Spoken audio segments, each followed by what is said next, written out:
C'est ça, soignez-vous. On nous répond. L'audience n'a pas encore débuté que les esprits s'échauffent dans le public. Certaines militantes qui suivent le procès depuis la première heure interpellent les accusés. C'est eux qui ont violé, c'est eux qui doivent avoir la honte.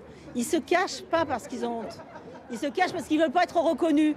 Reconnus dans leur famille, reconnus dans leur village, reconnus dans leur boulot. C'est pour ça qu'ils se cachent en fait. Ils n'ont pas honte du tout de ce qu'ils ont fait. Le principal accusé livre ce matin ses dernières paroles, qu'il réserve à ses enfants. Il admet qu'il n'avait pas imaginé le désastre dans lequel il les avait plongés. Et quand on lui demande ce qu'il pense de la soumission chimique, Dominique Pellicot répond en pleurs. C'est une merde, ça tue tout, ça anéantit tout.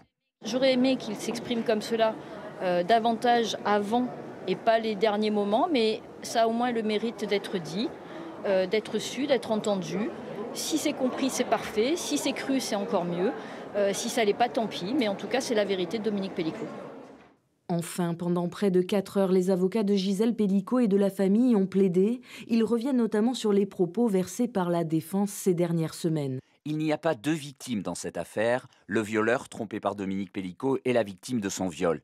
Il n'y a pas de droit à l'erreur de violer, violé par contrainte, par bêtise, par ignorance. Merci vraiment, merci pour votre temps. Je sais, vous m'aidez énormément, vous me donnez beaucoup de force. Merci. Émue aux larmes, Gisèle Pellicot remercie le public, consciente que toutes les victimes de viol ne reçoivent pas ce soutien de chaque jour.